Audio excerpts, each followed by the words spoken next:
year now, children across the country have been pulled from schools, daycares, and forced to isolate from their peers and family members. Socialization is an important part of a child's development, leaving parents worried if their children are being deprived of an important developmental step. So this morning, I'm joined by some parents and licensed psychologists to weigh in on this pressing issue. Joining me now is licensed psychologist and MCPS parent, Dr. Jessica Gurley, pediatric neuropsychologist and MCPS parent as well, Dr. Jennifer Reisman, and owner and lead planner of Boxwood and Bloom and Fairfax County parent, Kristen Longwood. Thank you, ladies, for joining me this morning. Good morning. Morning. Good morning. Thank you. So I love that we can offer you all can offer a bit of professional insight and personal experience as well. Let's jump into the personal first. Dr. Gurley, you're a licensed psychologist, but you're also the mother of a fourth grader who will be starting hybrid learning on April 8th and a preschooler who is at an in-person daycare. How are you feeling with your older child about returning to this hybrid learning? Are you anxious? Are you excited? Well, honestly, I'm excited, and so is he. But we've also been making sure that he has access to some socialization throughout. So he's used to being outside the house. He plays soccer with an academy outdoors with masks.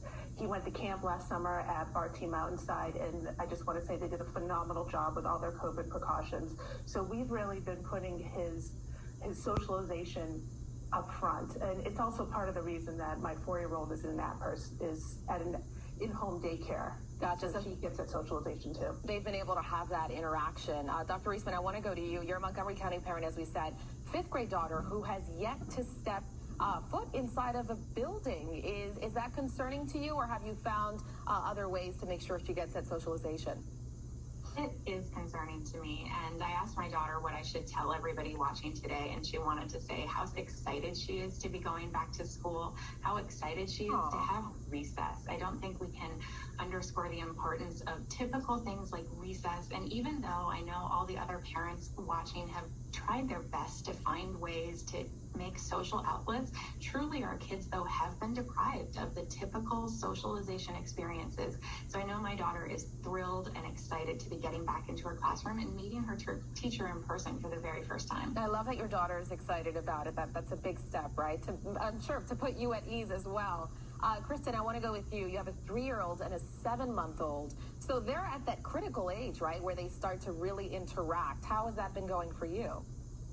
So with my daughter, she went back to preschool in January, in-person preschool, and we saw a change almost immediately, that she was talkative. She couldn't wait to get to school in the morning. Just this morning, she just can't wait to get up and go to school. And she goes to ballet.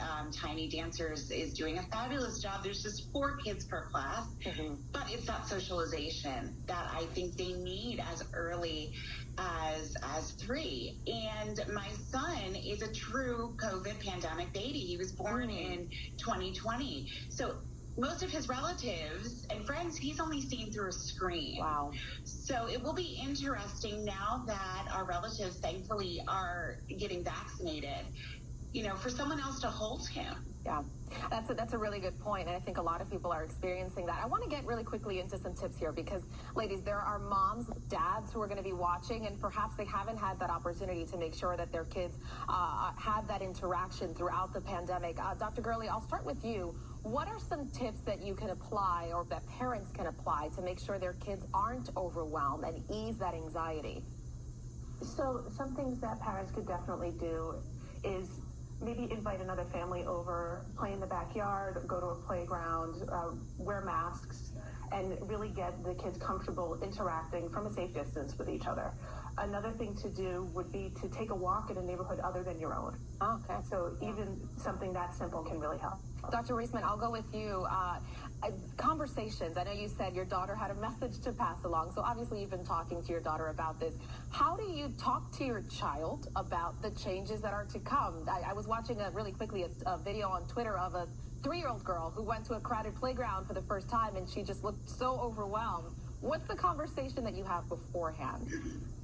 But I think as parents, we need to recognize that we set the tone. And I also think that we need to be extremely careful as parents to make sure that the adults in our children's surroundings are also extending positive messages about the return to school and indicating hope and also assurance of their ability to do all of the things that they need to do to stay safe. So hope about their ability to wear masks during the day and wash hands when it's appropriately. We know that our kids can do that, and the more that we can express positive adherence to that, the better off they're going to be. So minimizing, even if as adults or as the teachers or as the leaders in our community, we really need to make sure that we're not sending out messages of fear to our children, because they're listening to us and they're watching absolutely everything that we say. So I would encourage all of the grown-ups watching to make sure that we're watching what we say around our children and expressing confidence and hope about the future, and making sure that we're not sending them messages of fear as they get ready to head back into the classrooms really successfully. Yeah, that's such a great point. You all know better than I that kids take the cues right from the adults. If they see that you're anxious and concerned,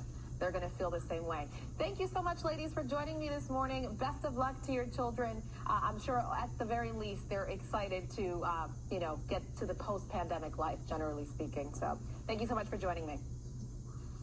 Thank you, Jeanette. All right, Marissa, I'll send it over to you. Well, coming up, it's a cool way to get